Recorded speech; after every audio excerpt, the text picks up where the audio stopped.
So good afternoon students. आज first time हम लोग आपके साथ ऑनलाइन क्लास रख रहे हैं, है ना। इससे पहले मैंने आप लोगों की कभी ऑनलाइन क्लास ली नहीं है। तो ऑनलाइन क्लास के रूल्स बता देता हूँ पहले, कि म्यूट रखना है। जब मैं बोल रहा हूँ तो एक बार म्यूट रखना है, और जैसे ही मैं कुछ पूछूं तो आपको अनम्यूट करके उसका आंसर भी देते रहना है। मतलब ये नहीं है कि ऑनलाइन है, आप घर पे बैठे हैं तो हम क्लास को पार्टिसिपेटिव नहीं बनाएंगे, है ना। It will be a participative class. Chat में मैसेज मत लिखना, क्योंकि मैं एक ही स्क्रीन रन कर सकता हूँ एक बार में। तो मैं लिख रहा हूँ तो मैं चैट में मैसेज नहीं पढ़ पाऊँगा। तो आपको जो भी बोलना है आप अनम्यूट करके आप रिस्पॉन्ड करेंगे, या आपको जो भी क्वेरी है वो आप मेरे से अनम्यूट करके पूछेगा, वरना बाकी टाइम म्यूट रखिएगा। तो स्टूडेंट्स, आप लोग को याद होगा कि हम लोग एसएफएम में पोर्टफोलियो चैप्टर स्टार्ट करे थे। और एक्चुअली पोर्टफोलियो चैप्टर में मैंने आपको अभी तक 2 टॉपिक पढ़ा दिए। तो लेट मी रिमाइंड यू कि हमने क्या क्या पढ़ लिया है। टॉपिक वन में return and risk, return and risk of security पढ़ा था। टॉपिक वन में हमने सीखा था कि रिटर्न कैसे निकालते हैं और रिस्क कैसे निकालते हैं सिक्योरिटी का। इसमें 2 केस पढ़ाए थे मैंने। एक था आपका हिस्टोरिकल डेटा, स्टूडेंट्स, एक था आपका हिस्टोरिकल डेटा, और सेकंड था आपका forecasted data. First was historical data and second was forecasted data. Historical data का मतलब हमने क्या समझा था? Past data. तो अगर हम आपको पिछले 1 साल, 2 साल, 3 साल, 4 साल, 5 साल का डेटा दे रहे हैं तो उसे हम बोलेंगे हिस्टोरिकल डेटा। पर आपको याद हो तो लास्ट क्वेश्चन जो किया था उसमें तो 10 साल का दे दिया था, तो हमने फिर 10 साल का हिस्टोरिकल डेटा बोला उसे। और फिर उसके बाद मैंने आपको बताया था एक फोरकास्टेड डेटा भी होता है। और फोरकास्टेड डेटा का हिंट क्या था, कौन बताएगा? पता कैसे चलता है कि फोरकास्टेड डेटा है? हाँ, तो अगर, बिल्कुल, अगर प्रोबेबिलिटी गिवन होगी तो फिर हम उसे बोलेंगे फोरकास्टेड डेटा। वेरी गुड, बस इसी तरह से मुझे आंसर देते रहिएगा, है ना। कोई ऐसे फाइटिंग नहीं है कि पहले किसने जवाब दे दिया, ठीक है। आप लोगों ने अगर एक फर्स्ट सेकंड थर्ड ऑर्डर में भी दिया उसमें भी मुझे कोई प्रॉब्लम नहीं है, पर मुझे आंसर चाहिए। तो हिस्टोरिकल डेटा और फोरकास्टेड डेटा, पास्ट डेटा है तो हिस्टोरिकल है, और अगर प्रोबेबिलिटी के साथ दे तो फोरकास्टेड है। अगर हिस्टोरिकल डेटा होता है तो मैंने सिखाया था कि एआरआर निकालोगे। एआरआर कैसे आता है सर? सारे साल के रिटर्न निकाल लेना, उनका सम कर देना और उसको डिवाइड बाय एन कर देना, तो आपका एआरआर आ जाता है। और वेरेज अगर फोरकास्टेड डेटा था तो फोरकास्टेड डेटा के केस में हम बोलते हैं ईआर। ये नाम आपको याद करने हैं, ऐसा नहीं कि बस खाली फॉर्मूला आता है और बोलते क्या पता ही नहीं है। तो ये प्लीज़ ध्यान रखिएगा, अगर हिस्टोरिकल डेटा से है तो एआरआर, और अगर फोरकास्टेड डेटा से तो ER. ER stands for expected return, ये ER stands for expected return. तो एक्सपेक्टेड रिटर्न कैसे निकलता है? Sigma P into R, sigma P into R. तो पहले सिग्मा पी नहीं करना है, पहले पी को आर से मल्टीप्लाई करना है और फिर उनका सम करना है and divide by sigma P, तो इसे हम बोल रहे थे एक्सपेक्टेड रिटर्न। फिर स्टूडेंट्स हम डेविएशन निकाल रहे थे। तो डेविएशन निकाल रहे थे तो फॉर्मूला क्या था? R minus A R R. और यहाँ पे डेविएशन का फॉर्मूला था आर माइनस ई आर, है ना। फॉर्मूला एक्चुअली डेविएशन का होता है, जो आपने स्टैट्स में पढ़ा हुआ है, वो होता है एक्स माइनस एक्स बार, एक्स माइनस एक्स बार। तो इस वजह से स्टूडेंट्स एक्स यहाँ पर रिटर्न हो जाता है और एक्स बार आपका ए आर आर हो जाता है। तो उल्टा मत कर देना please, A R R minus R मत कर देना, इससे पूरा हमारा आगे का कैलकुलेशन गलत हो जाएगा। मतलब आपका स्टैंडर्ड डेविएशन तो सही आ जाएगा, पर आपका कोवेरियंस और कोरिलेशन गलत हो जाएगा। तो प्लीज ये बहुत स्ट्रेसफुली याद रखना है कि d equals to R minus A R R, that is X minus X bar होता है, एक्स बार माइनस एक्स नहीं होता है। उससे माइनस प्लस के साइन ऑपोजिट हो जाएंगे और आपका कोवेरियंस कोरिलेशन गलत हो जाएगा, तो इसलिए ध्यान रखना है ये। और फिर उसके बाद स्टैंडर्ड डेविएशन निकालते थे। तो स्टैंडर्ड डेविएशन का फॉर्मूला क्या पढ़ाया था कि पहले डी का स्क्वायर कर देना, उसका सम कर देना और डिवाइड बाय एन कर देना और अंडर रूट कर देना, स्टैंडर्ड डेविएशन आ जाएगा। फिर एज इस केस में स्टैंडर्ड डेविएशन कैसे आएगा, तो sigma p D square, P को डी स्क्वायर से मल्टीप्लाई करेंगे एंड वही डिवाइड बाय सिग्मा पी और अंडर रूट, तो आपका स्टैंडर्ड डेविएशन आ जाता है। तो आप आई होप कि आपको ये बात तो याद आ गई है कि हाँ सर ने 2 केस पढ़ाए थे। फिर उसके बाद स्टूडेंट्स हम सीखने लग गए थे, लास्ट क्लास में मैं सिखा रहा था आपको, क्या सिखा रहा था, covariance and correlation, covariance and correlation. तो वही डेटा पे डिपेंड करेगा कि हिस्टोरिकल डेटा है कि फोरकास्टेड डेटा है, कि हिस्टोरिकल डेटा है कि फोरकास्टेड डेटा है। अगर हिस्टोरिकल डेटा है तो covariance between x and Y का फॉर्मूला होता है sigma D x D Y divided by N. और अगर फोरकास्टेड डेटा है, जिसका मैं आज क्वेश्चन कराने वाला हूँ, अगर स्टूडेंट्स अगर फोरकास्टेड डेटा है तो कोवेरियंस का फॉर्मूला क्या हो जाएगा, sigma p d x D y. वही डी एक्स डी वाई को पी से वापस मल्टीप्लाई करेंगे, फिर उसका सम करेंगे, ध्यान रखिएगा पहले सम नहीं है, पहले सम मल्टीप्लीकेशन है, फिर उसका सम है and divide by sigma P.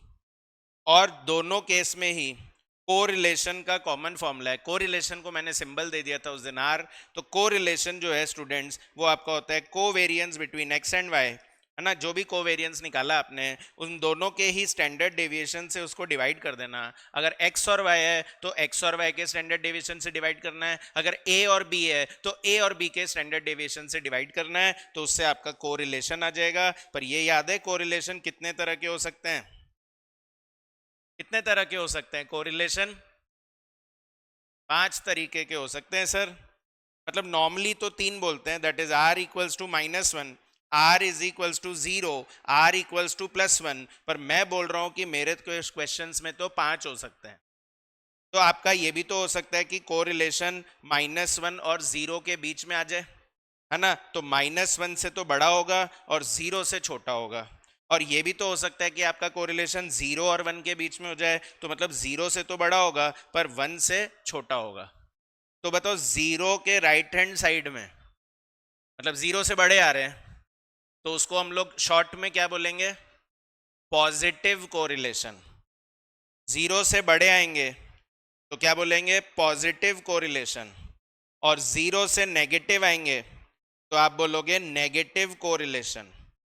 पर मुझे बताओ अगर कोरिलेशन 2 आ गया तो, कोरिलेशन 2 आ गया तो क्या बोलोगे, क्यों नहीं आ सकता, वाह वाह, ऐसे कोई बात ही नहीं आ सकता, क्यों नहीं आ सकता। हाँ, उसका स्केल ही इतना बड़ा है, उसकी रेंज ही इतनी है ना। तो इस वजह से हम बोल रहे थे +1 के आगे तो जा ही नहीं सकता। तो अपने को तो ये सोचना ही नहीं है कि 1 से बड़ा आ जाए तो क्या करना है। अच्छा, 1 वाले केस को मैं क्या नाम दे रहा था, परफेक्ट पॉजिटिव कोरिलेशन, है ना। 1 को हम लोग बोलते हैं सिर्फ +1। जब मैं 1 बोलूं तो उसका मतलब +1 ही समझना है। माइनस बोलना होगा तो मैं माइनस बोलूंगा, तो आपको जब 1 बोलूं तो मतलब +1 ही समझना है। तो it is called perfect positive correlation. तो बताओ इसका मतलब क्या है, अगर x 10% बढ़ेगा, अगर x 10% बढ़ेगा तो क्या y भी 10% ही बढ़ेगा, है ना। इसी को बोलते हैं परफेक्ट पॉजिटिव कोरिलेशन। भाई अपन दोनों एक ही है, मान लो कोरिलेशन 1 का मतलब अपन दोनों एक ही है, जैसे आप वैसे मैं। तो यानी आप अगर 10% बढ़ा रहे हो प्राइस को तो हमारा भी 10% प्राइस बढ़ेगा, चेंज हमारा दोनों का सेम रहेगा, that is perfect positive correlation. पर यही अगर मैं बोल रहा था कि अगर परफेक्ट नेगेटिव कोरिलेशन हो जाए तो, परफेक्ट नेगेटिव कोरिलेशन हो जाए तो इसका मतलब ये है कि अगर x 10% बढ़ेगा तो y भी 10% बढ़ेगा। अरे x 10% बढ़ेगा तो y भी 10% बढ़ेगा, बढ़ेगा नहीं, कम होएगा, क्योंकि नेगेटिव का भी तो कोई रोल है। खाली परफेक्ट परफेक्ट थोड़ी पढ़ते रहेंगे, नेगेटिव और पॉजिटिव भी तो देखेंगे ना। तो नेगेटिव का मतलब हमने बोला था ऑपोजिट और पॉजिटिव का मतलब हमने बोला था सेम। परफेक्ट का मतलब तो यही है कि ये 10 तो ये भी 10, ये परफेक्ट का मतलब होता है। पर अब सेम डायरेक्शन में या ऑपोजिट डायरेक्शन में, वो पॉजिटिव और नेगेटिव पे डिपेंड करेगा। बात समझ में आ रही है? और यही अगर स्टूडेंट्स मेरा कोरिलेशन मान लीजिए -0.5 आ जाता है, आ सकता है क्या? वैसे तो ये बताओ पहले, क्या कोरिलेशन -0.5 आ सकता है?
हाँ जी स्टूडेंट, तो हम कहाँ पे थे कि अगर कोरिलेशन -0.5 आ जाए तो बताइए क्या -0.5 पॉसिबल है? कोरिलेशन -0.5 पॉसिबल है। तो अब अगर कोरिलेशन -0.5 पॉसिबल है तो मुझे बताओ, अगर x 10% बढ़ेगा तो क्या y बढ़ेगा या गिरेगा? पहले ये बताओ। y गिरेगा, क्योंकि माइनस है तो ये पक्का है कि गिरेगा। और अब वो 0.5 है, तो इसका मतलब वो 5% ही गिरेगा, वो 5% से ज्यादा नहीं गिरेगा। तो ये हमने लास्ट क्लास में डिस्कस कर लिया था कि कोरिलेशन को कैसे इंटरप्रेट करना है। तो फिर मैं आपसे जाते जाते एक चीज पूछ रहा था कि क्या बोलते हो कि ये कोरिलेशन पोर्टफोलियो बनाते टाइम, पोर्टफोलियो क्या होता है? ग्रुप ऑफ सिक्योरिटीज को मर्ज किया जाता है। तो जैसे मैंने बोला कि मैं रिलायंस में पैसे लगा रहा हूं, और मैं बोल रहा हूं कि मैं टीसीएस में पैसे लगा रहा हूं, मैं तो दोनों में लगाना चाह रहा हूं। तो इन दोनों के बीच में कोरिलेशन पॉजिटिव होना चाहिए कि नेगेटिव होने चाहिए? क्या पूछा था बताओ, क्या आंसर दिया था आपने?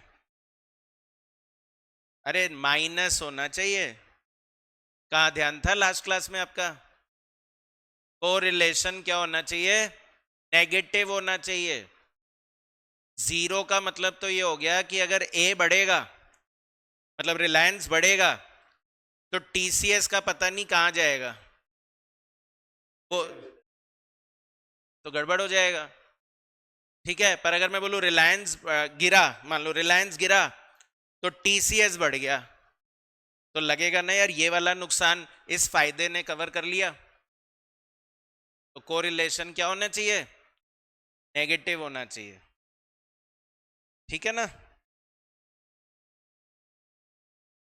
कोई बात नहीं, याद नहीं रहा तो ऐसे कोई प्रॉब्लम नहीं है, बट फिर भी लॉजिकली चले तो नेगेटिव ही होना चाहिए। तो अब मैं आज आपको एक और क्वेश्चन कराता हूं कोवेरिएंस और कोरिलेशन निकालने का।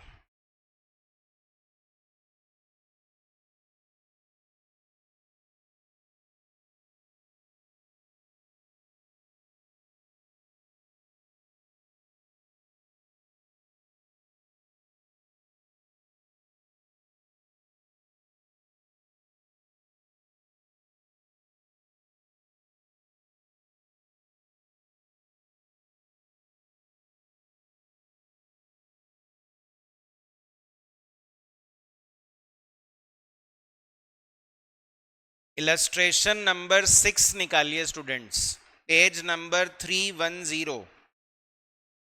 Illustration number 6, page 310। ये एक काम करिए, पहले 5 निकालिए, पेज 307। Illustration 5, page 307। स्टूडेंट्स, अगर किसी के पास पुराना स्टडी मटेरियल है तो उसके पेज नंबर अलग रहते हैं, तो ध्यान रखिएगा कि ये न्यू स्टडी मटेरियल के अकॉर्डिंग पेज नंबर बताता हूं मैं। पुराने स्टडी मटेरियल में पेज नंबर अलग मिलेंगे आपको। Illustration 5, page number 307। आज तो सबके पास बुक है क्या, या आज भी फोन में ही देख रहे हो?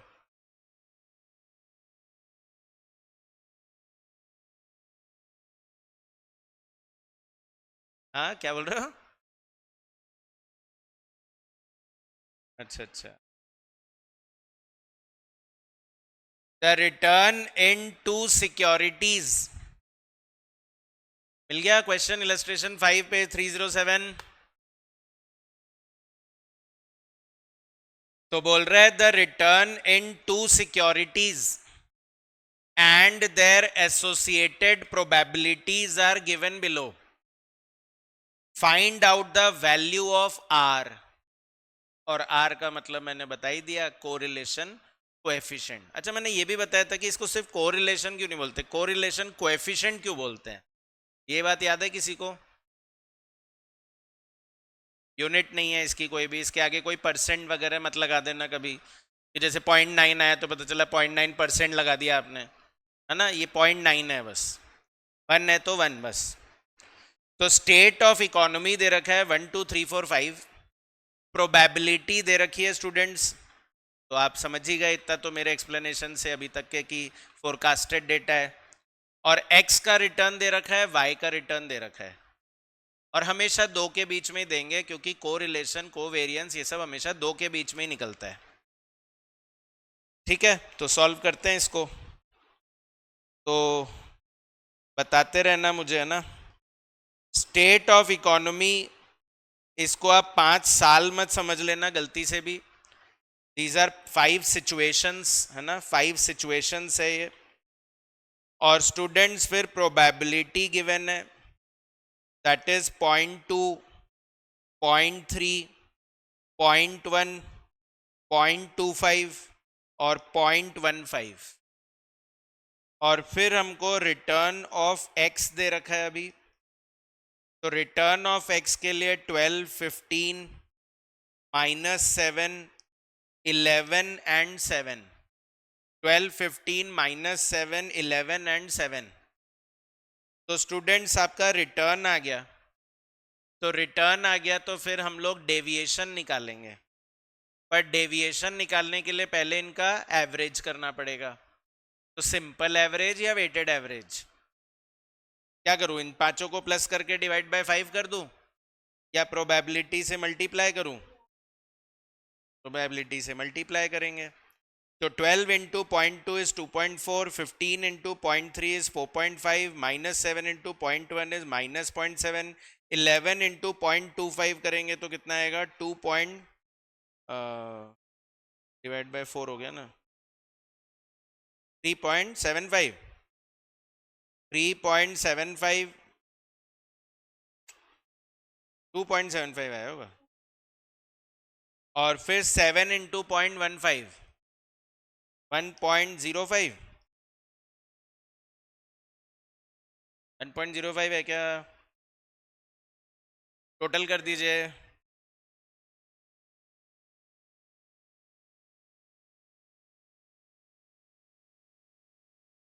10 आ रहा है, तो आपका एक्सपेक्टेड रिटर्न आ गया students, that is sigma p into r and divided by sigma p, that is 1। तो कितना रिटर्न आएगा? 10%। Expected return is 10%। फिर उसके बाद डेविएशन निकालना होता है, और मैंने बताया था कि आप उसका स्क्वायर भी साथ साथ ही कर दिया करो, है ना? और उसके p से मल्टीप्लिकेशन भी साथ में ही कर देना और मेमोरी को यूज करना, जल्दी होएगा कैलकुलेशन। तो डेविएशन आ जाएगा आपका 12 माइनस 10, तो ये 2, और 2 का स्क्वायर करें तो 4 इंटू 0.2, तो इट इज 0.8 m प्लस। फिर 15 माइनस 10 इज 5, 5 का स्क्वायर 25 इंटू 0.3, तो 7.5 m प्लस। और फिर -7 माइनस 10 तो -17, स्क्वायर करे तो 289 इंटू 0.1, 289 इंटू 0.1, तो कितना आ रहा है 28.9 m प्लस कर देना। और फिर उसके बाद है आपका 1 का स्क्वायर 1 इंटू 0.25, तो 0.25 और m प्लस। और 7 माइनस 10 इज -3, 3 का स्क्वायर 9 और इंटू 0.15, तो 1.35। और लास्ट में टोटल करें तो 38.8 आ रहा है क्या? 38.8 आ रहा है क्या? तो ये हमारे x का स्टैंडर्ड डेविएशन आ गया, दैट इज √38.8 अपॉन 1, तो विच इज इक्वल टू 6.23%। कितना आ रहा है? 6.23%, है ना। ये x लिखते रहिए क्योंकि हम बताना चाह रहे हैं कि ये रिटर्न भी x का है और ये स्टैंडर्ड डेविएशन भी x का है। सिमिलरली स्टूडेंट्स, हमको y का डेटा दिया हुआ है। आपको किसी भी टाइम लगे कि भाई मेरे आगे कॉलम बनाने की जगह नहीं है सर, तो उसको आप नीचे शिफ्ट कर लीजिएगा, पर नीटली लिखिएगा। ऐसे नहीं कि गंदगी वाला काम कर रहे हैं, because you have to use this copy letter, है ना, आप इसी से रिवाइज करने वाले हैं, तो इसलिए प्लीज इसको नीटली करिएगा। नहीं है जगह, नीचे पेज नीचे शिफ्ट कर लो टेबल को। तो y का रिटर्न गिवन है स्टूडेंट 15, 12, 15, -4 एंड 6। तो probability into return of y, तो 3, 3.6, 1.5, -1 और 1.5, तो टोटल करिए।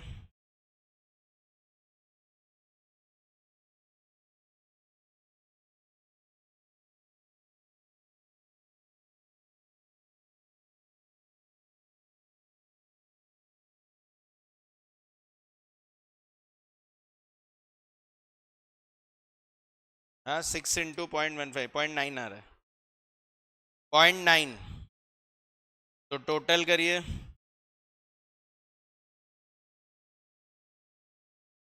8 आ रहा है क्या? तो expected return of y is 8 upon 1, that is 8%। फिर डेविएशन और वही पी डी स्क्वायर, तो पता कैसे चलेगा कौन सा डेविएशन किसका है? तो dx और dy नाम दे देते हैं, तो फिर ये पी डी वाई स्क्वायर बन जाता है। तो 15 माइनस 8 इज 7, 7 का स्क्वायर 49 इंटू 0.2, तो 9.8। फिर 12 माइनस 8 इज 4, 4 का स्क्वायर 16 इंटू 0.3, तो इट इज 4.8। फिर अगेन 7 का स्क्वायर 49 इंटू 0.1, तो कितना 4.9। और फिर उसके बाद -4 -8 तो -12, 12 का स्क्वायर 144 इंटू 0.25, तो 36। और फिर 6 माइनस 8 इज -2, 2 का स्क्वायर 4 इंटू 0.15, तो 0.6, 56.1 आ रहा है क्या?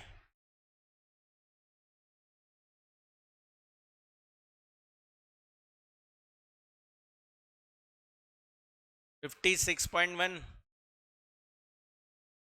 तो standard deviation of y is √56.1 divided by 1, 7.49%।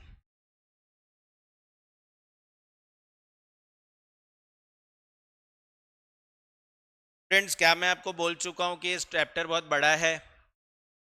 और क्या मैंने आपको ये बताया था कि कितने टॉपिक्स है इस चैप्टर में? कितने टॉपिक्स है इस चैप्टर में, बताया था क्या मैंने आपको? कितने हैं? वॉइस ब्रेक हो रही। 17 टॉपिक्स है, एकदम सही है, 17 टॉपिक्स है। पर ये 17 टॉपिक्स एक दूसरे से लिंक्ड भी है। मतलब ऐसे मत सोचना कि सब अलग अलग टॉपिक है, अलग अलग चीज़ें सिखाएंगे सर। सबका कनेक्शन है, मतलब 1 से 2 में सीखेंगे, 2 का 3 में सीखेंगे, यूज़ करेंगे, 3 का 4 में यूज़ होगा। तो लिंक्ड है एक दूसरे से, है ना। तो इसलिए जब तक ये फर्स्ट बेसिक समझ में नहीं आएंगे आगे दिक्कत आएगी। तो इस पार्ट में प्रॉब्लम नहीं आनी चाहिए आपको बिल्कुल भी। अच्छा, लास्ट में स्टूडेंट्स हम ना इसका मल्टीप्लिकेशन करेंगे कोवेरिएंस निकालने के लिए, दैट इज dx dy को मल्टीप्लाई करेंगे और साथ में उसका वेटेड एवरेज करने के लिए उसको भी प्रोबेबिलिटी से मल्टीप्लाई कर देंगे। तो it will be something like 0.2 into 2 into 7, तो कितना आएगा 2.8 m प्लस। फिर 0.3 इंटू 5 इंटू 4, तो कितना आ रहा है 6 m प्लस।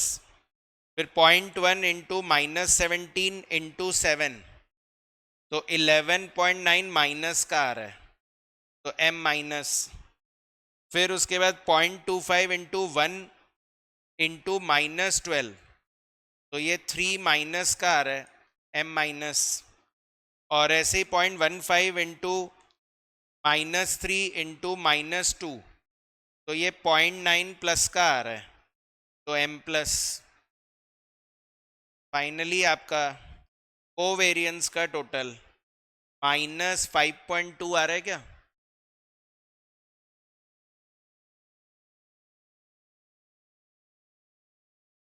-5.2, तो -5.2 बन जाएगा आपका कोवेरिएंस। तो covariance between x and y is -5.2 upon 1। इसमें भी डिवाइड बाय समीशन p तो करना ही है, तो वो ऑब्वियसली -1 ही रहेगा, मतलब प्रोबेबिलिटी का टोटल 1 ही रहेगा, तो -5.2 अपॉन 1, तो -5.2 ही आएगा। और फिर लास्ट स्टेप होता है कोरिलेशन। तो correlation is covariance between x and y। अगर आपको कोवेरिएंस इतना बड़ा नहीं लिखना तो आप शॉर्ट में COV भी लिख सकते हो। COV लिखने से भी हम वही समझेंगे। तो covariance between x and y upon standard deviation x into standard deviation y, तो -5.2 अपॉन 6.23 एंड इंटू 7.49।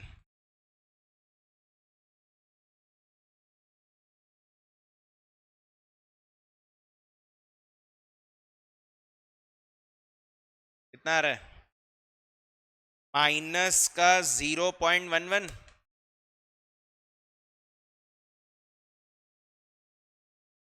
-0.11 का मतलब क्या समझेंगे कि नेगेटिव रिलेशन है। दैट इज अगर x 10% बढ़ेगा तो क्या y भी 10% ही बढ़ेगा? कम हो जाएगा ना।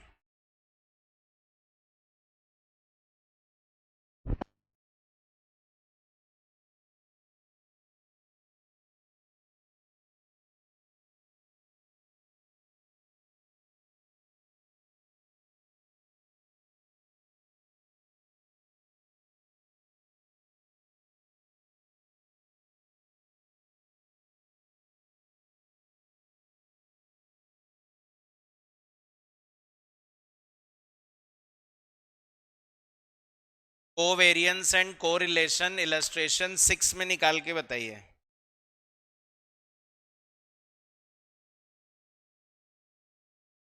इलस्ट्रेशन 6 का कोवेरिएंस एंड कोरिलेशन निकालना है।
आ गया क्या?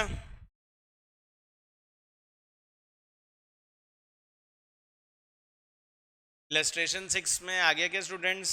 कहाँ तक पहुंचे?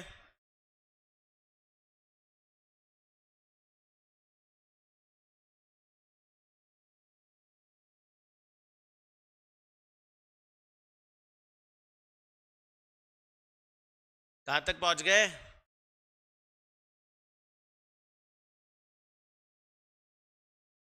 इस वाला। चलो आप लोग भी करते रहो, मैं भी कर रहा हूँ, फिर कोई दिक्कत हो तो चेक कर लेना।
एबीसी का मैच हो रहा है सबका?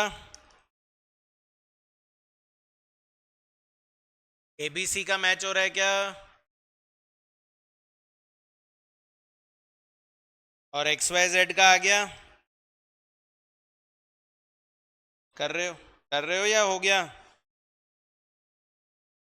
हो गया। तो एक्सपेक्टेड रिटर्न कितना है एक्स वाई जेड का? 12.1। और स्टैंडर्ड डेविएशन कितना आ रहा है? 11.27। और फिर आपने डेविएशन ऑफ एबीसी और deviation of X Y Z को मल्टीप्लाई करके प्रोबेबिलिटी से भी मल्टीप्लाई करो।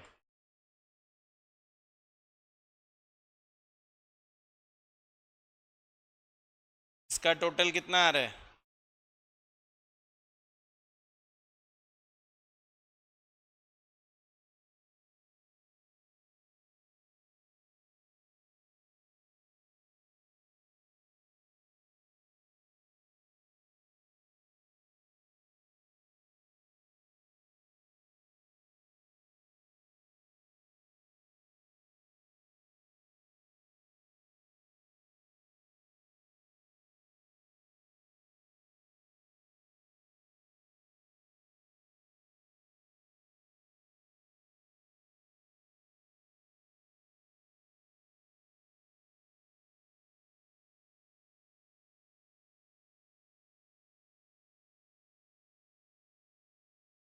ये आ रहा है आपका माइनस का 0.43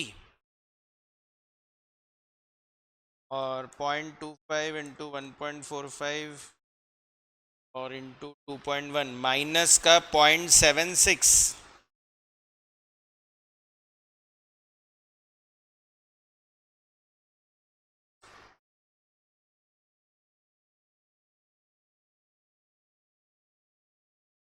माइनस का 77.71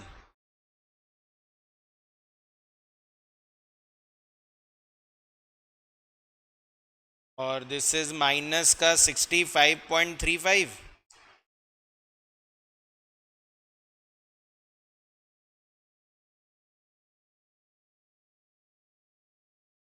वन 144.25 आ रहा है क्या?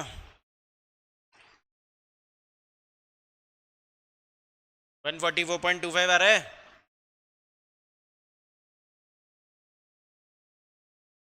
नहीं आ रहा?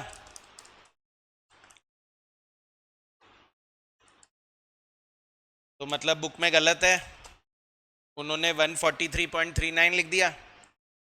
दो माइनस लगाना भूल गए कि ये माइनस नहीं लगाया कि ये माइनस नहीं लगाया।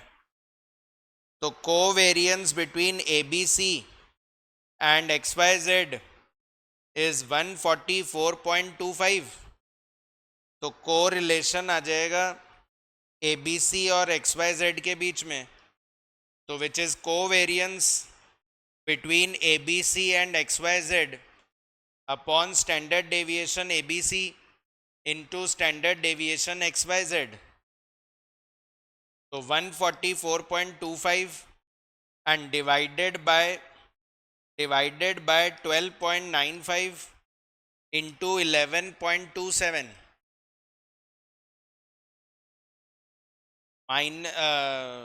0.99 माइनस का आ रहा है क्या?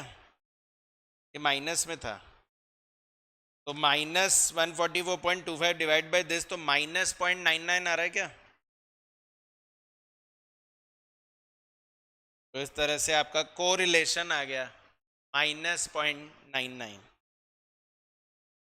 स्टूडेंट्स एग्जाम में भी ऐसे ही फिगर आते हैं, कि मत सोचिएगा कि ऐसे डेसिमल वगैरह नहीं आएंगे एग्जाम में, है ना। यही क्वेश्चन इस बार सीए फाइनल में आया था, मई वाले एग्जाम में सीए फाइनल में यही क्वेश्चन आया था। तो इसलिए ऐसे फिगर आते हैं अपने एग्जाम में भी, प्लीज़ आप लोग इसको अच्छे से कैलकुलेट करना सीखिए। और मेमोरी को तो यूज़ करना बहुत ज़रूरी है। अगर आप सोचो कि मेमोरी मैं यूज़ नहीं करूँ, बहुत दिक्कत आने वाली है। अच्छा, इस क्वेश्चन में वैसे स्टूडेंट्स कुछ और भी पॉइंट्स थे, तो शायद आपको समझ में भी नहीं आए होंगे, पता नहीं क्या क्या पूछ रहा है। तो वो एक्चुअली मुझे अब पढ़ाना है, इतना तो करना ही था इस क्वेश्चन। यहाँ तक हो गया क्या सबका? जल्दी से बोलिए, जल्दी से कंफर्म करिए।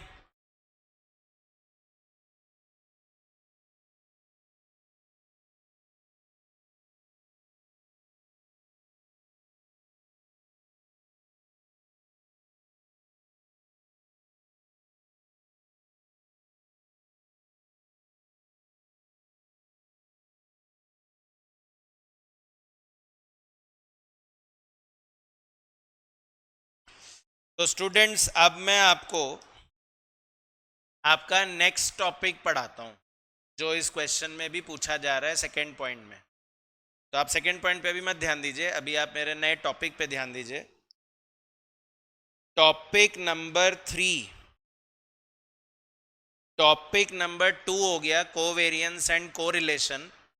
तो अब टॉपिक नंबर 3 क्या है sir? Topic number 3 return and risk, return and risk of portfolio, return and risk of portfolio of two securities, return and risk of portfolio of two securities. अब स्टूडेंट्स हम अपने chapter के असली meaning पे आ रहे हैं। चैप्टर का नाम था पोर्टफोलियो मैनेजमेंट। तो अब हम एक्चुअली सीखने जा रहे हैं कि पोर्टफोलियो का रिटर्न और पोर्टफोलियो का रिस्क कैसे निकालते हैं, है ना। यही हमारा टॉपिक है। पर ये पोर्टफोलियो मैं अभी सिर्फ टू सिक्योरिटीज का बनाऊंगा, है ना। 3 नहीं होगा, 4 नहीं होगा। अभी हम मोर देन 2 की बात नहीं कर रहे हैं, अभी आपको सिर्फ 2 सिक्योरिटीज का निकालना है। जैसे आपने अभी ये क्वेश्चन पढ़ा इलस्ट्रेशन 6, तो इसमें कितने सिक्योरिटी दिए हुए थे? 2 सिक्योरिटी। इलस्ट्रेशन 5 में कितने थे? 2 सिक्योरिटी थे। तो इसलिए अभी हम 2 सिक्योरिटीज की बात कर रहे हैं। तो पहले फॉर्मूला लिख लीजिए, फिर मैं आपको समझाता हूं। Return of portfolio, return of portfolio bracket में सिंबल हो गया आरपी, रिटर्न ऑफ पोर्टफोलियो का सिंबल हो गया RP equals to R x into W X plus R Y into W Y divided by W X plus W Y. R x into W X यानी weights, W का stands for weights, तो are x into weight of x plus R Y into weight of Y upon weight of x plus weight of Y, where weights यानी W is investment, where weights is investment slash market value, where weights is investment slash market value, where weights is investment slash market value। और ऐसे ही students अगला formula है risk of portfolio bracket में standard deviation P, risk of portfolio bracket में standard deviation P, तो standard deviation P का formula है standard deviation X into weight of X का whole square plus standard deviation Y into weight of Y का whole square plus 2 standard deviation X into weight of X, standard deviation Y into weight of Y into correlation between x and y. Sir आप FME पढ़ा रहे हैं ना?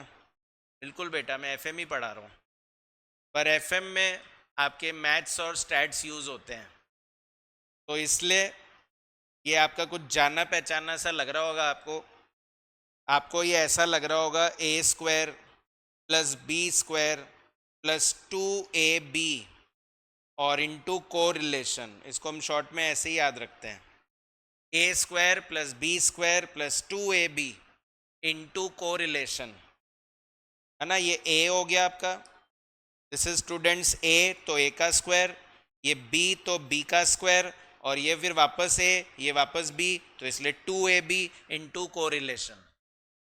यही portfolio के risk निकालने का फॉर्मूला होता है।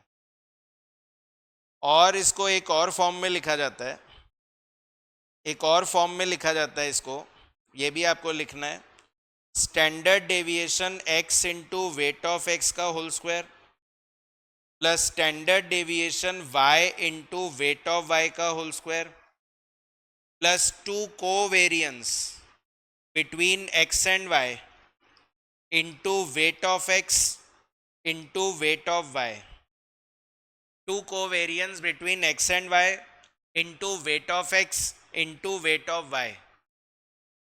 ये हमने इसी फॉर्मूले को एक और फॉर्मेट में लिखा, सेम फॉर्मूले सेम आंसर आएगा, और वो हम इस फॉर्म में भी लिख सकते हैं। तो अभी मैं सब एक्सप्लेन कर दूंगा, एक बार आप लोग बस लिख लो पहले, इतना हार्ड नहीं है जितना दिख रहा है, अभी समझाएंगे तो हो जाएगा।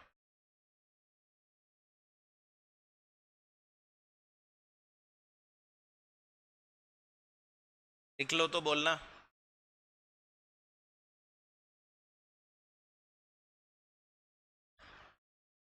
सबने लिख लिया?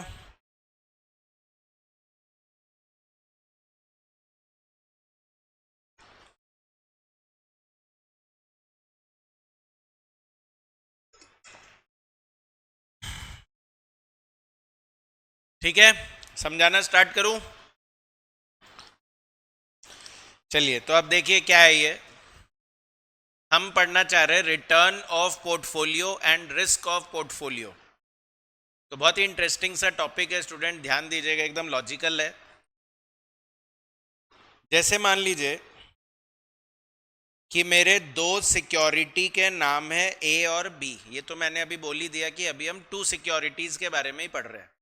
अभी आपको मोर देन 2 के बारे में नहीं सोचना है। ऐसा नहीं है कि कोर्स में नहीं है, कोर्स में है, आगे बढ़ाएंगे, पर अभी फिलहाल 2 के बारे में सीखना है ना। ए में अगर मैं पैसा लगाता हूं ना, तो इसमें रिटर्न दे रहे हैं 12%। ए में पैसा लगाने में रिटर्न है स्टूडेंट 12%। अच्छा ये याद दिलाओ, मैंने 2-3 दिन से डिस्कस नहीं किया, कहीं आप भूल ना जाओ, ये रियलाइज्ड रिटर्न होता है या अनरियलाइज्ड रिटर्न होता है? ये रिटर्न रियलाइज्ड है या अनरियलाइज्ड है? नहीं, दोनों है ना। आज मैं बोल दूं मैं बेच दिया तो क्या रिटर्न नहीं बोलोगे क्या फिर?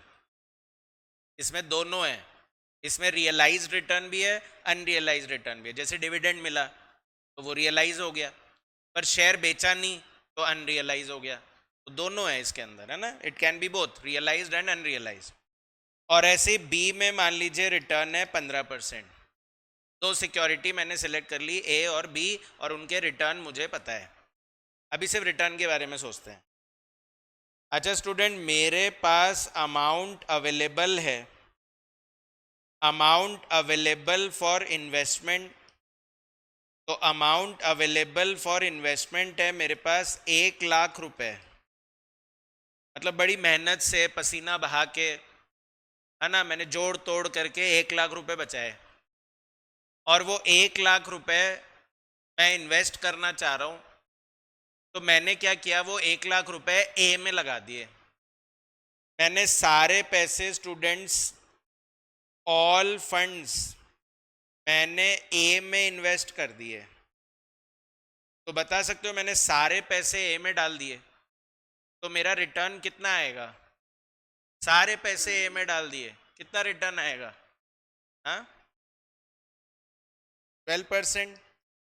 ए का रिटर्न 12 है और मैंने सारे पैसे ए में डाल दिए, तो मेरा रिटर्न कितना बोलोगे? 12%। कर लो, 1,00,000 का 12%, 12,000। वापस 1,00,000 से डिवाइड कर दो तो 12,000 ही आ जाएगा, मतलब 12% ही आ जाएगा। अच्छा, मैंने ना सारा पैसा बी में डाल दिया। सारा पैसा, वही जोड़ तोड़ करके, मेहनत करके, पैसा पसीना बहा के मैंने यहाँ पर स्टूडेंट सारा पैसा बी में डाल दिया। तो बताओ मेरा रिटर्न कितना आएगा? 15 ही आएगा। 1,00,000 लगा दिया, 15% रिटर्न है, तो 15,000 रुपए कमाओगे, वापस उसको 1,00,000 से डिवाइड करोगे तो 15% ही आएगा। तो मतलब ये क्लियर है कि अगर मैं सारा पैसा ए में डाल दूं तो मेरा रिटर्न जो है वो ए के रिटर्न के बराबर हो जाएगा, और सारा पैसा मैं बी में डाल दूं तो मेरा रिटर्न बी के रिटर्न के बराबर हो जाएगा। तो स्टूडेंट, मेरा दिमाग ऐसे चला कि मैं इतना पसीना बहा रहा हूं, तो अब इस हार्ड अर्न्ड मनी को मैं ऐसा क्यों कर रहा हूं कि मैं एक ही जगह लगा रहा हूं, है ना। मैंने ऐसा सोचा कि मैं ए और बी में इसको डिवाइड कर दूं। तो मैंने ए में 60,000 रुपीज इन्वेस्ट करे और मैंने बी में 40,000 रुपीज इन्वेस्ट करे। मैं पोर्टफोलियो बनाने का ऑब्जेक्टिव समझ गया कि मुझे रिस्क को डाइवर्सिफाई करना है, इसीलिए तो पोर्टफोलियो बनाते हैं। तो मैंने क्या किया, फिर मैंने ए में लगा दिया और बी में लगा दिया। मैंने दोनों में थोड़े थोड़े पैसे डाल दिए, पर लगाया 1,00,000 ही है, इतना ही है बस, अब अपने पास ज़्यादा है नहीं। तो मैंने लगाए 1,00,000 रुपए ही, पर ए में 60,000, बी में 40,000। तो बताओ मेरा रिटर्न 12 आएगा या 15 आएगा?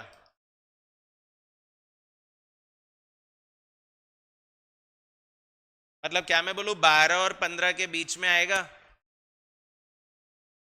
है ना। 12 और 15 के बीच में होना चाहिए, क्योंकि भाई अपन सारा पैसा ए में डाल देते तो 12, सारा पैसा बी में डाल देते तो 15। तो 12 से कम तो आ नहीं रहा, 15 से ज़्यादा तो आ नहीं रहा। तो मतलब अगर दोनों में लगाओगे तो वो 12 और 15 के बीच में आना चाहिए। और बीच में आना चाहिए तो कितना आना चाहिए? किसी को समझ में आया कितना आना चाहिए?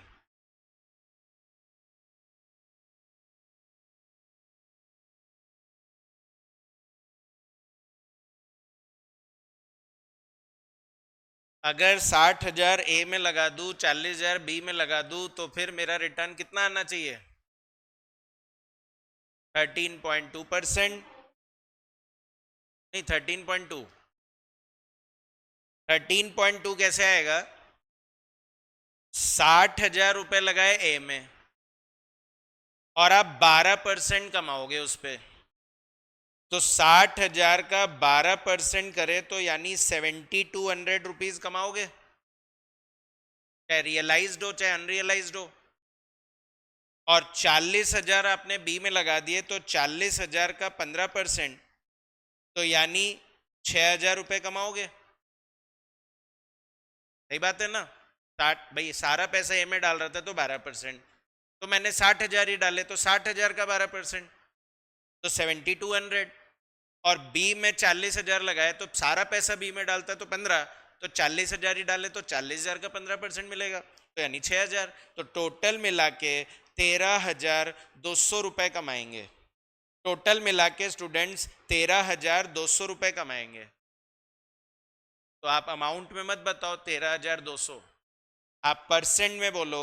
तो 13,200 कितने पे कमाया, 1,00,000 पे, तो ये कितना आ जाएगा 13.2%।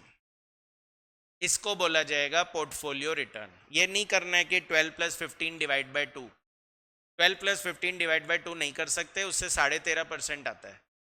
तो आपको इसी तरह से चलना पड़ेगा कि 60,000 लगाया तो 60,000 का 12%, 40,000 लगाया तो 40,000 का 15%, टोटल करो डिवाइड बाय 1,00,000 × 100, आपका पोर्टफोलियो रिटर्न आ जाएगा। तो अगर स्टूडेंट समझे तो आपने ये क्या किया, आपने वेटेड एवरेज किया है। ये भी वेटेड एवरेज ही हो गया, पता है। ये जो रिटर्न है ना, ये आपका एक्स का काम कर रहा था। रिटर्न यहां पर आपका एक्स था, और ये जो अमाउंट आपने इन्वेस्ट किए ना, ये आपका एफ था, ये आपका एफ है। तो वेटेड एवरेज करने के लिए sigma F x upon sigma F करते हैं। तो आपने क्या किया, इस एफ को एक्स से मल्टीप्लाई कर दिया, तो ये आपका एफ एक्स निकल गया, दैट इज 7,200 और 6,000। फिर आपने उसका सिग्मा एफ एक्स कर दिया और वापस उसको सिग्मा एफ से डिवाइड कर दिया। सिग्मा एफ का टोटल 1,00,000 ही तो आ रहा है, तो मतलब आप वेटेड एवरेज ही कर रहे हो। तो एक्चुअली मैं समझाना चाह रहा हूं, पोर्टफोलियो का रिटर्न बेसिकली वेटेड एवरेज ही होता है। जो आपके रिटर्न आ रहे हैं अलग अलग, उनका वेटेड एवरेज कर दो, आपका पोर्टफोलियो का रिटर्न आ जाएगा। तो अब अगर मैं स्टूडेंट्स अपने फॉर्मूले से रिलेट करूं, तो जैसे ये मेरा ए का रिटर्न था 12%, तो क्या आपने उसके इन्वेस्टमेंट से उसको मल्टीप्लाई किया? अरे करा या नहीं करा, जल्दी बोलिए। रिटर्न को इन्वेस्टमेंट से मल्टीप्लाई करा कि नहीं करा? तो इस इन्वेस्टमेंट को हम लोग यहां पर सिंबल दे रहे हैं वेट्स। तो रिटर्न को तो सिंबल आर दे चुके हैं, और इस इन्वेस्टमेंट को हमने वेट सिंबल दे दिया डब्ल्यू। तो रिटर्न इनटू वेट, तो ये अमाउंट आ गया। और return into weight, return into weight, तो आपका ये वाला अमाउंट आ गया। तो are x into weight of x plus R Y into weight of y, numerator समझ में आ गया। एंड डिवाइड आपने फिर इनके टोटल करके डिवाइड बाय सिग्मा एफ किया था, तो सिग्मा एफ वेट का टोटल ही तो है, तो डिवाइड में weight of x plus weight of y तो लिखूंगा। तो मतलब मैं ऐसे इतना बड़ा नहीं सोच के मैं डायरेक्ट पोर्टफोलियो का रिटर्न ऐसे निकाल सकता था, 12% into 60,000 and plus 15% into 40,000 and whole divided by 1,00,000, 60 + 40 तो 1,00,000 हो गया। तो आपका रिटर्न डायरेक्ट 13% आ जाएगा। तो अब से हम लोग यही करेंगे। आया क्या पोर्टफोलियो रिटर्न का फॉर्मूला समझ में? आया ना?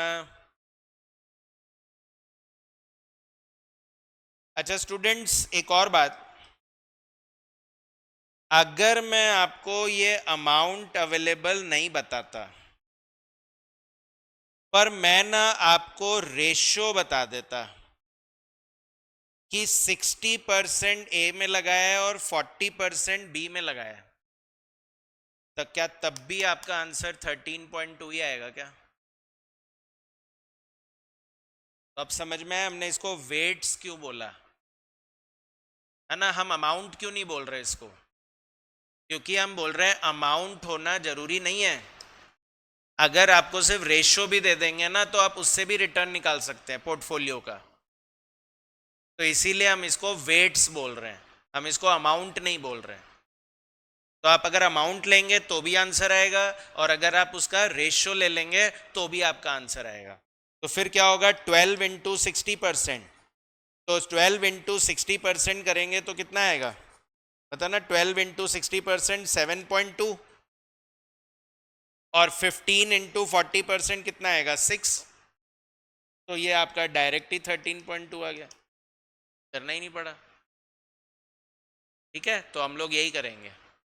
हमको क्वेश्चन में वो लोग अमाउंट नहीं देंगे, आपको सिर्फ उसका वेट्स दिया जाएगा, तो आप उस वेट्स के रेशियो में कर देंगे। फिर भी एग्जाम में अगर अमाउंट दे दे तो आप अमाउंट से भी कर सकते हो, और अमाउंट का रेशियो निकाल के भी आंसर दे सकते हो।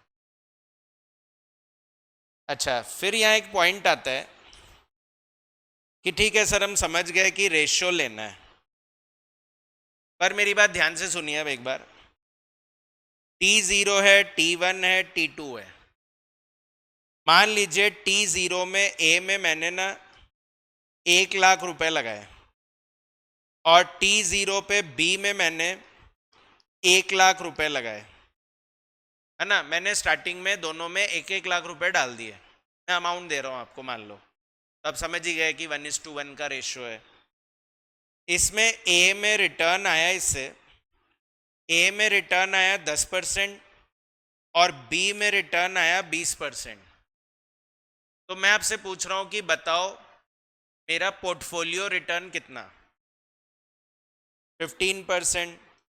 तो आप बोलोगे 10 इंटू 0.5 लिख सकते हो, 50% लिख सकते हो, 1 लिख सकते हो, है ना, और प्लस 20 इंटू 0.5 और होल डिवाइडेड बाय 1, तो आपका रिटर्न कितना आ जाएगा, 15% आ गया। ठीक है, ये चीज तो आप समझ ही गए। अब हुआ क्या, 10% 20% आने का मतलब ये हो गया कि ये 1,10,000 हो गया, मतलब 1,00,000 की वैल्यू 1,10 हो गई है, और 1,00,000 पे 20% रिटर्न मतलब 1,00,000 की वैल्यू 1,20 हो चुकी है। अब मेरे अगले साल का रिटर्न निकालना है, तो अगले साल का रिटर्न स्टूडेंट फिर वही 10% और फिर वही 20% है। तो बताओ मेरा पोर्टफोलियो रिटर्न कितना होगा, है ना। अब सेकेंड ईयर का निकालना है आपको, तो बताओ क्या वो 15 ही आएगा क्या,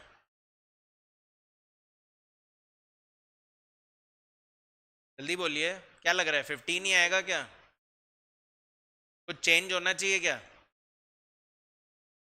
है ना। अब आपका वेट्स चेंज हो जाएगा, अब आपको वेट्स 1,10,000 और 1,20,000 को लेना पड़ेगा, और इस वजह से आपका पोर्टफोलियो रिटर्न, तो अगर आप रेशियो निकाल लेते हैं इसका 1,10 और 1,20 का, तो ये कुछ 47.83%, मतलब 48% मान लेता हूं मैं, एक्स ए हो जाएगा, और 52% बी हो जाएगा। तो अब ये हो जाएगा 10 इंटू 0.48 और plus 20 into 0.52 and divided bye 1 हो जाएगा ये। Obviously it will change your return, तो ये हो जाएगा 4.8 और कितना, 15.2, 15.2% अप्रॉक्स आपका रिटर्न आ जाएगा। तो मतलब मैं बोलना चाह रहा हूँ कि ये वेट्स भी बार बार चेंज होगा, ये वेट्स कांस्टेंट नहीं रहेगा, ये वेट चेंज होता रहेगा according to your investment and your market value. तो मतलब अगर पहला साल निकाल रहे हो, पहले साल का निकाल रहे हो रिटर्न, तब तो आप इन्वेस्टमेंट को वेट लोगे, पर अगर आप सेकेंड ईयर का निकाल रहे हो तो फिर आपको मार्केट वैल्यू को वेट लेना पड़ेगा। तो फर्स्ट ईयर में वेट्स होगा इन्वेस्टमेंट, पर सेकेंड ईयर में होगा मार्केट वैल्यू। समझ में आ रही बात। थर्ड ईयर में क्या होगा सर, थर्ड ईयर में फिर उसकी मार्केट वैल्यू। तो जैसे वही अगेन 1,10,000 में 10% बढ़ गया है, तो 1,10,000 को अगर 10% बढ़ाते हैं तो कितना होता है, 1,21,000, और 1,20,000 20% बढ़ गया है तो 1,44,000। तो अब आपका थर्ड ईयर का जो वेट्स होगा ना, वो 121 और 144 होगा। इसीलिए आप चेक कर लीजिए, मैंने लिखवा दिया है where weights equal to investment slash market value. पहला साल हो तो इन्वेस्टमेंट लेना, पर दूसरा साल हो तो मार्केट वैल्यू लेना। ठीक है, तो रिटर्न ऑफ पोर्टफोलियो का फॉर्मूला तो समझ में आ गया। तो अब एक बार जरा रिस्क ऑफ पोर्टफोलियो का फॉर्मूला भी सीख लीजिए। रिस्क में भी कुछ ऐसा ही है स्टूडेंट्स। रिस्क निकालने के लिए मान लीजिए फिर से वही दो सिक्योरिटी है, ए और बी, और अब की बार हम आपको रिटर्न नहीं, अब की बार हम आपको रिस्क दे रहे हैं। एंड यू नो कि हम रिस्क को स्टैंडर्ड डेविएशन से मेजर कर रहे हैं, है ना। कैपिटल बजटिंग में भी रिस्क को स्टैंडर्ड डेविएशन से मेजर करवाया था, और यहाँ भी स्टैंडर्ड डेविएशन से ही मेजर कर रहे हैं। तो स्टैंडर्ड डेविएशन ए में मान लीजिए वही 10% है, और बी में मान लीजिए वही 15% है। और फिर से वही है कि मैंने ए में इन्वेस्ट किया है 60%, और मैंने बी में इन्वेस्ट किया है 40%। तो फिर से हमें पोर्टफोलियो का रिस्क निकालना है कि हमने दोनों को मिला दिया है, तो हमारे पोर्टफोलियो रिस्क कितना आएगा। तो फिर उस केस में स्टूडेंट्स क्या करेंगे, यही एक्स बन जाएगा, यही एफ बन जाएगा, तो आप एफ एक्स निकाल लेंगे फिर से। तो 10 इंटू 0.6 करिए तो 6 आएगा, 15 इंटू 0.4 करिए 6 आएगा, तो आपका टोटल कितना हो गया, 12। अरे टोटल कितना हो गया, 12 हो गया ना। अरे हुआ कि नहीं हुआ। और डिवाइड बाय एफ कर देंगे, जो कि एफ का टोटल 1 है, तो आपका रिस्क कितना होना चाहिए, 12% होना चाहिए। पर ये गलत हो जाएगा। गलत क्यों हो जाएगा। ऐसा याद है क्या आप लोग को कि मैंने पढ़ाया था कि स्टैंडर्ड डेविएशन प्लस माइनस होता है। और ऐसा याद है क्या कि मैंने बताया था कि दो स्टैंडर्ड डेविएशन ऐड नहीं हो सकते। ये बात याद है क्या। दो रिटर्न ऐड हो सकते हैं, दो रिटर्न ऐड हो सकते हैं, पर दो रिस्क ऐड नहीं हो सकते। मतलब it is not so easy कि 6 + 6 = 12 कर दिया आपने। क्यों नहीं कर सकते सर, क्योंकि आपको क्या पता कि इसका जो प्लस माइनस है और इसका जो प्लस माइनस है, तो इसका प्लस प्लस में ऐड होगा या इसका माइनस इसके प्लस में ऐड होगा।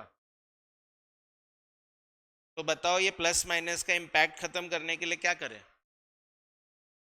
स्क्वायर कर दे। तो स्क्वायर कर दे तो फिर तो ये a + b होल स्क्वायर बन जाएगा, और a + b होल स्क्वायर बन जाएगा, तो फिर मैं इसको एक्सपैंड कर दूं, क्या फॉर्मूला होता है, यही तो फॉर्मूला था अपना। तो इसीलिए तो हमने बोला कि a² + b² + 2ab लगाना पड़ेगा आपको, है ना। तो a क्या हो गया यहाँ पर, 10 इंटू 0.6 को a बोलेंगे, और 15 इंटू 0.4 को b बोलेंगे। मतलब वही 6 और 6 को, 6 को a मान लिया, 6 को b मान लिया, और फिर +2 इंटू 10 इंटू 0.6 और 15 इंटू 0.4 हो जाएगा। पर लास्ट में बस एक मल्टीप्लिकेशन कर देना कोरिलेशन से। कोरिलेशन निकलवा रहे थे टॉपिक 2 में। क्यों निकलवा रहे थे, कि हम बोल रहे थे इसी से पता चलेगा कि पोर्टफोलियो रिस्क कम होएगा कि नहीं होएगा। तो समझिएगा स्टूडेंट्स, अगर मैं यहां पर पॉजिटिव कोरिलेशन ले लूं तो ये टोटल ज्यादा आएगा, या मैं नेगेटिव लिख दूं तो ये टोटल ज्यादा आएगा। क्या बोलते हो, पॉजिटिव से ज्यादा आ जाएगा ना। तो मुझे तो रिस्क निकालना है ना, रिस्क तो कम करना है ना। तो कोरिलेशन पॉजिटिव होना चाहिए, नेगेटिव, नेगेटिव होना चाहिए। और ऑब्वियसली अगर आप बोलोगे सर 0 कर दे तो 0 से फिर इससे कोई फर्क ही नहीं पड़ेगा, ना बढ़ाएगा ना कम करेगा, ठीक है ना। पर नेगेटिव तो कम ही कर देगा ना, तो अपने को तो कम चाहिए ना रिस्क, तो नेगेटिव होना चाहिए। तो फॉर एग्जाम्पल मान लो -1 दे रखा है, तो अपना ये पूरा जो है ये 36 हो जाएगा, ये भी 36 हो जाएगा, और ये 36 72, ये -72 हो जाएगा। तो अल्टीमेटली आपका रिस्क 0 आ जाएगा। समझ रहे हो क्या। नेगेटिव, परफेक्ट नेगेटिव कोरिलेशन कर दूंगा तो 0 हो जाएगा। आया समझ में फॉर्मूला, रिस्क ऑफ पोर्टफोलियो का फॉर्मूला समझ में आया क्या। क्यों लिखा मैंने a² + b² + 2ab। अरे हाँ ना बोलना पड़ेगा बेटा, मैं आज क्लास सामने थोड़ी हूँ आप लोग के। हम्म। और अब मुझे बताओ, आपने कोरिलेशन का फॉर्मूला पढ़ा था, कोवेरियंस। जैसे x और y के बीच में कोवेरियंस है तो स्टैंडर्ड डेविएशन भी x और y का होना चाहिए। तो मुझे बताओ, अगर मैं इस कोरिलेशन को इन दोनों स्टैंडर्ड डेविएशन से मल्टीप्लाई कर दूं तो कोवेरियंस आना चाहिए ना। फिर मैथमेटिकली बात कर रहा हूं मैं। Correlation equals to covariance upon दोनों का स्टैंडर्ड डेविएशन। तो अगर दोनों के स्टैंडर्ड डेविएशन को कोरिलेशन से मल्टीप्लाई कर दूं तो कोवेरियंस आना चाहिए ना। तो आपका फॉर्मूला क्या था? Standard deviation x into weight of x का square plus standard deviation y into weight of y का square plus 2 standard deviation x into weight of x standard deviation y into weight of y into correlation between x and y। ये original formula है आपका। तो मैं बोल रहा हूं इसमें स्टैंडर्ड डेविएशन x और स्टैंडर्ड डेविएशन y और कोरिलेशन, क्या आपको लग रहा है ये तीनों मल्टीप्लिकेशन में है? और अगर मल्टीप्लिकेशन में है तो ऊपर क्या सिखाया कि अगर ये तीनों मल्टीप्लाई होते हैं तो क्या उसकी जगह कोवेरियंस लिखा जा सकता है? तो फिर अपना फॉर्मूला ऐसा भी तो हो सकता है, standard deviation x into weight of x square plus standard deviation y into weight of y square plus 2 covariance, है ना। पर ये वेट ऑफ x और वेट ऑफ y तो बच ही गया सर, तो इसीलिए वेट ऑफ x और वेट ऑफ y से मल्टीप्लाई हो जाएगा। आया क्या ये सेकेंड फॉर्म समझ में? तो अब ना आपका इलस्ट्रेशन 6 चल रहा था, इसका सेकेंड पॉइंट पढ़ के देखिए क्या पूछ रहा है। इलस्ट्रेशन 6 का सेकेंड पॉइंट पढ़िए क्या पूछ रहा है।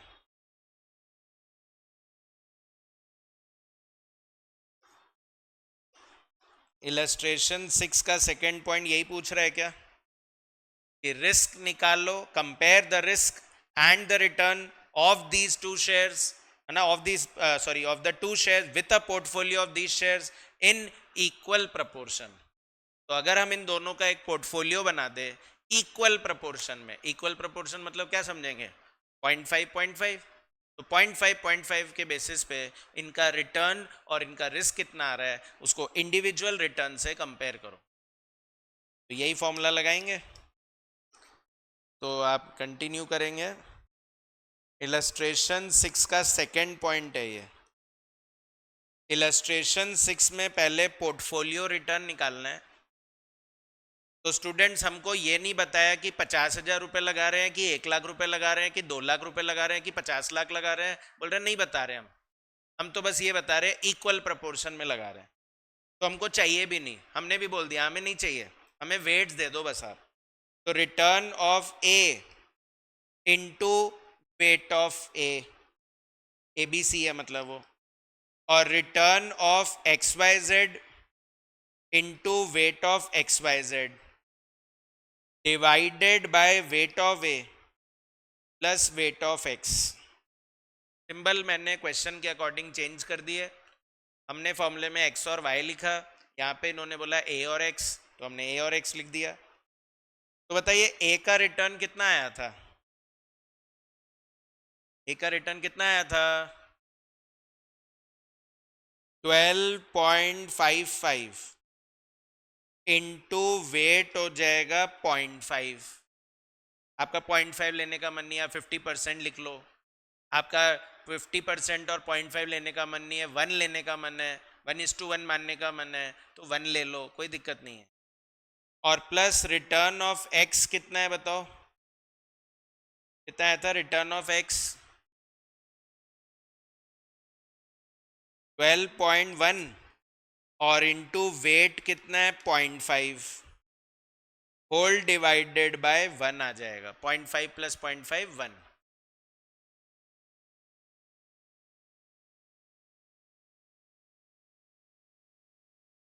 कितना आता है?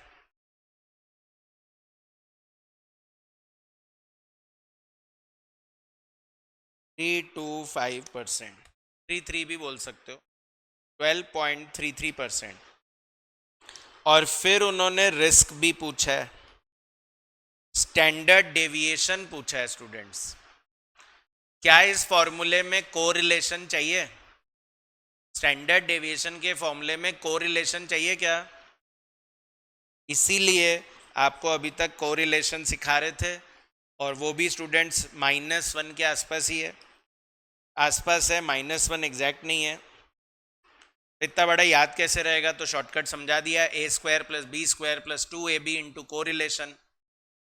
तो इसमें a का मतलब क्या होगा? Standard deviation a into weight of a का स्क्वायर, और b का मतलब क्या होगा? Standard deviation x into weight of x का स्क्वायर, और फिर a² + b² के बाद 2ab, तो standard deviation a into weight of a, standard deviation x into weight of x, और into correlation between a and x, into correlation between a and x।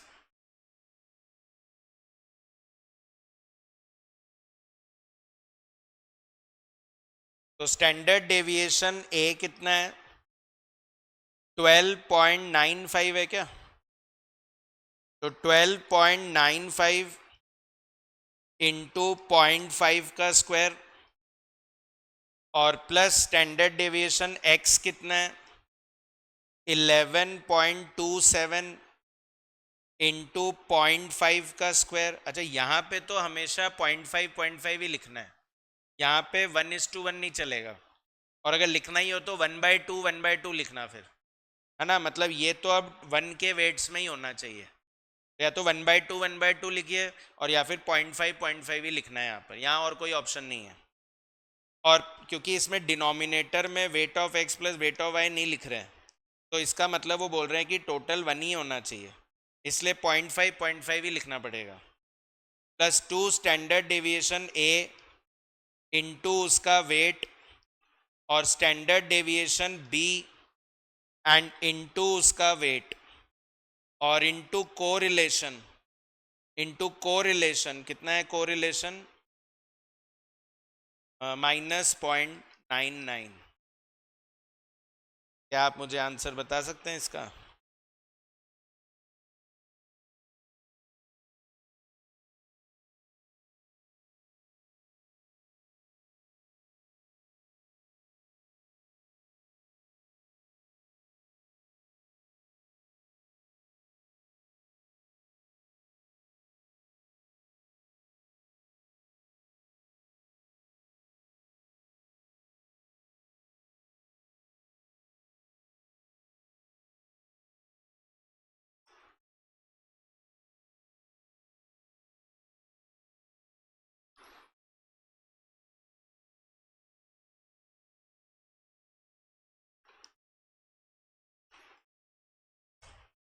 आ रहे क्या ये? 1.20% आ रहा है, मतलब अप्रॉक्स सोचे जीरो के हाँ, क्या हुआ? 1.2 आ रहा है सबका? थोड़ा बहुत डेविएट कर रहा है, चलेगा। अच्छा, मैं बोल रहा था कि वैसे सोचे थे तो ऑलमोस्ट जीरो के आसपास ही है, और उसका रीजन ये है कि ये -1 एग्जैक्ट नहीं है ना, ये -0.99 है।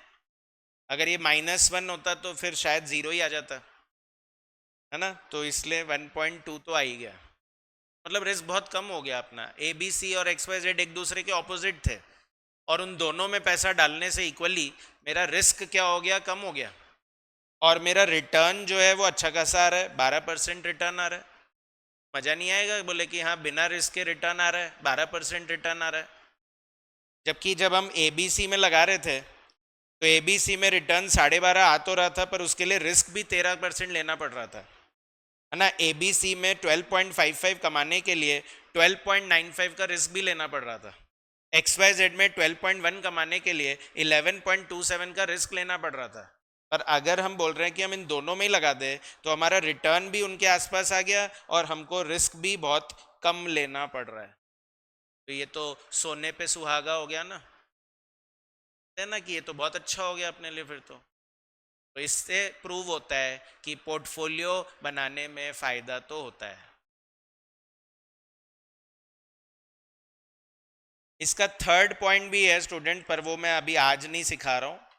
आज मैं पहले इसी चीज को एक बार एक रिपीटेशन कर दे रहा हूँ, नहीं तो आप लोग जल्दी भूल जाओगे। एक बार हम लोग इसको रिपीट करेंगे।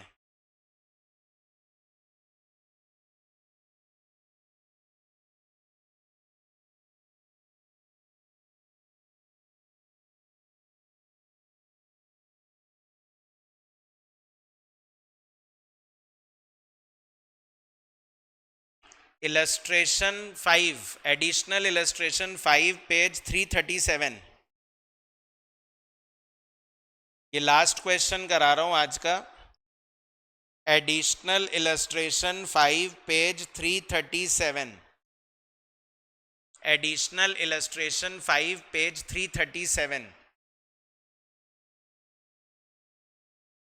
हाँ, आज न्यू चैप्टर पढ़ाना है ना, तो अब आज नहीं, यहाँ ऑनलाइन नहीं पढ़ाऊंगा, वो मैं लाइव में ही पढ़ाऊंगा। छोटा सा ही है, ज़्यादा बड़ा नहीं है क्वेश्चन, दिखने में बड़ा लग रहा होगा।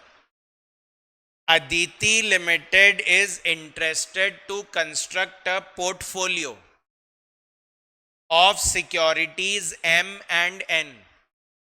Aditi Limited एक पोर्टफोलियो बनाना चाहती है M और N का मिला के। She has collected the following information.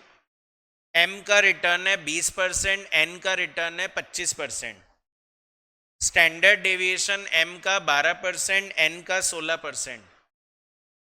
Correlation दे रखा है M और N के बीच में।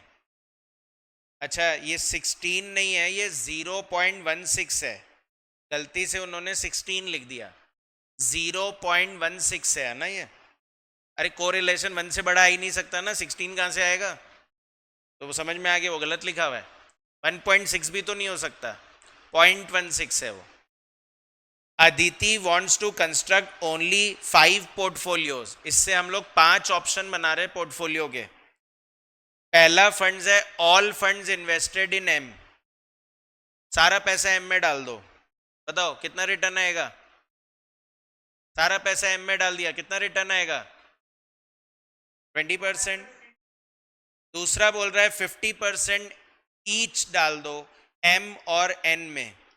तो एम में भी 50 डाल दो, एन में भी 50 डाल दो, तो आधा आधा 0.5 हो गया। हाँ ठीक है। और थर्ड बोल रहा है 75% एम में डाल दो, 25% एन में डाल दो। चौथा बोल रहा है 25% एम में डाल दो, 75% एन में डाल दो। और लास्ट बोल रहे हैं सारा पैसा एन में डाल दो। You are required to calculate expected return under different portfolios. आपको वही एक्सपेक्टेड रिटर्न निकालने हैं हर पोर्टफोलियो के। 5 पोर्टफोलियो है ना। ऑल फंड्स इन्वेस्टेड को भी ये लोग एक पोर्टफोलियो ही मान रहे हैं। दूसरा, risk factor associated with these portfolio. 5 portfolio का रिस्क भी निकालना है। And then which portfolio is best from the point of view of risk.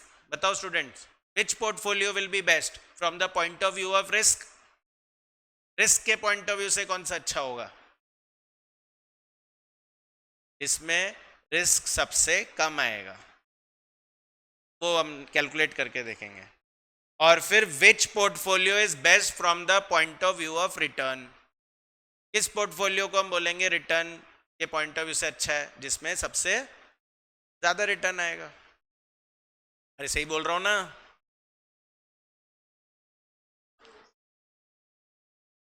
तो करते हैं। पहला केस बोल रहा है 100% इन्वेस्टेड इन एम। सारा पैसा एम में डाल दो, पूरा पैसा एम में डाल दो।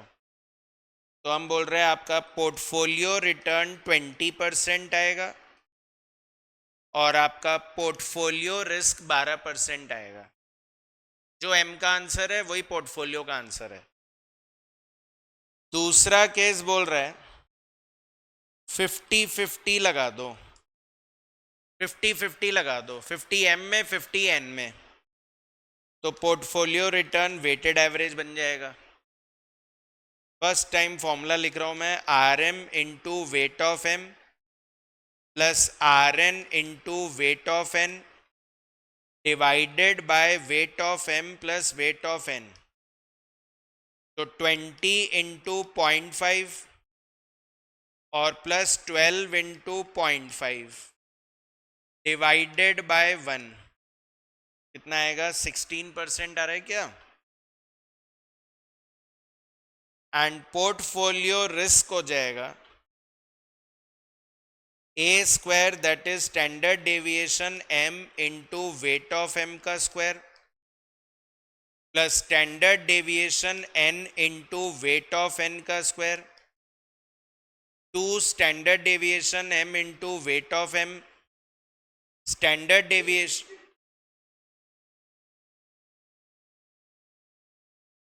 25 है, 25 मैंने रिस्क से मल्टीप्लाई कर दिया, 20 और 25 22.5 है। और फिर into correlation between M and N. तो स्टैंडर्ड डेविएशन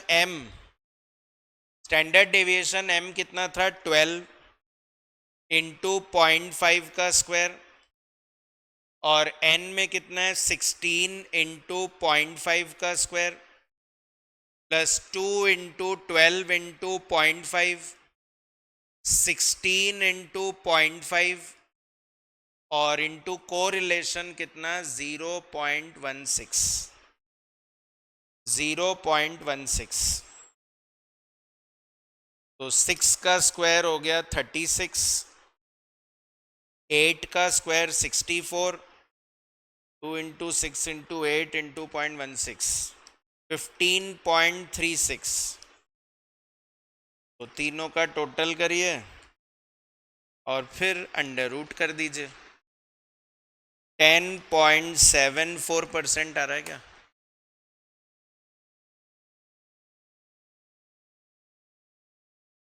ये सेकंड केस हो गया स्टूडेंट्स। तो थर्ड केस क्या बोल रहा है? थर्ड केस बोल रहा है 75-25। 75-25। तो अब मैं सेम क्वेश्चन में दोबारा फॉर्मूला नहीं लिख रहा, डायरेक्ट कर रहे हैं 20 इंटू 0.75। सेम क्वेश्चन में दोबारा फॉर्मूला लिखने का कोई फायदा नहीं है। हर क्वेश्चन में हम फॉर्मूला लिखेंगे पर सेम क्वेश्चन में दोबारा बार बार लिखने की जरूरत नहीं है। 20 इंटू 0.75 इज 15 और 25 इंटू 0.25 इज 6.25। टोटल आ रहा है 21.25 आ रहा है क्या? 21.25।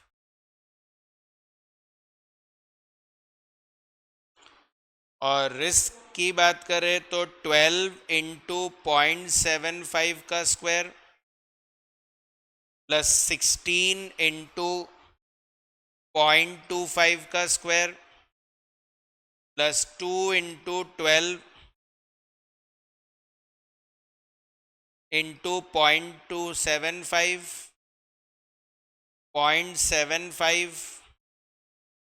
और 16 इंटू 0.25 और इंटू 0.16। तो 9 का स्क्वायर 81, 4 का स्क्वायर 16, फिर 2 into 9 into 4 into 0.16 11.52। 81 plus 16 plus 11.52 108.52 10.42 आ रहा है क्या?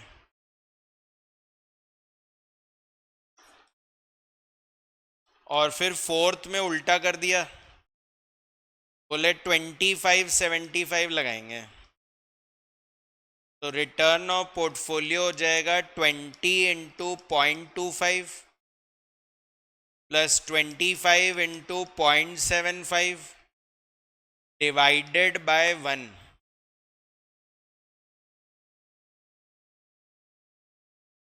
23.75 और रिस्क हो गया, रिस्क हो जाएगा 12 इंटू 0.25 का स्क्वायर प्लस 16 इंटू 0.75 का square plus 2 into 12 into 0.25 16 into 0.75 into 0.16 तो 9 प्लस 16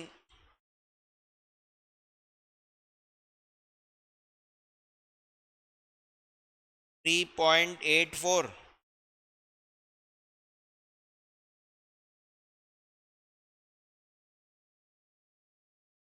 5.37 गड़बड़ हो गया वाला 2 इंटू 3 इंटू 4 इंटू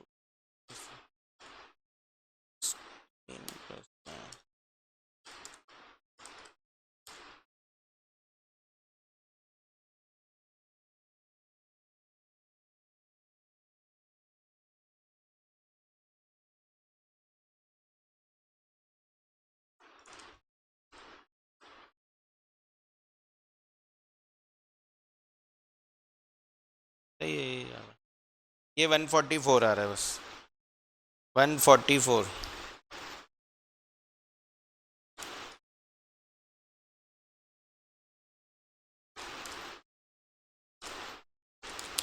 11.52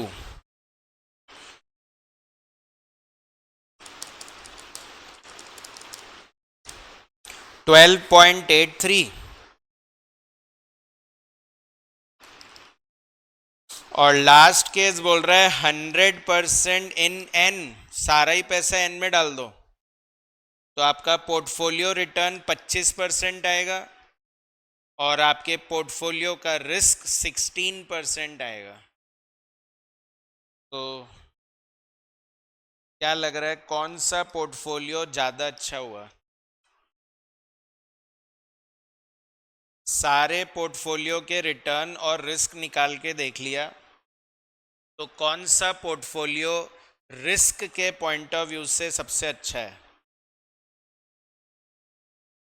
सारे पोर्टफोलियो के रिटर्न और रिस्क निकाल के देख लिए तो क्या बोलते हो कौन सा पोर्टफोलियो सबसे अच्छा हुआ? 10 रिस्क के अकॉर्डिंग 10.42 सबसे अच्छा हुआ। तो इसलिए हम लिखेंगे portfolio 3 is best from the point of view of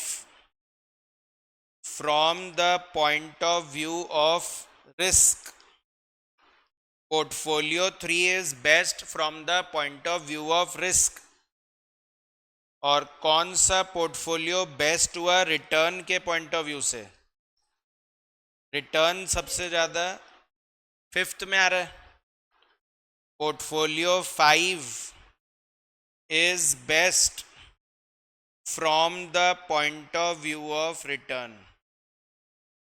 return के पॉइंट ऑफ व्यू से पोर्टफोलियो 5 ज्यादा अच्छा आ रहा है। रिटर्न देख रहे हैं तो 5 अच्छा है, रिस्क देख रहे हैं तो 3 अच्छा है। तो आई होप कि आप लोग को रिटर्न और रिस्क निकालना आ रहा है पोर्टफोलियो का। इतनी बार निकाल दिया कि अब तो आ ही गया होगा।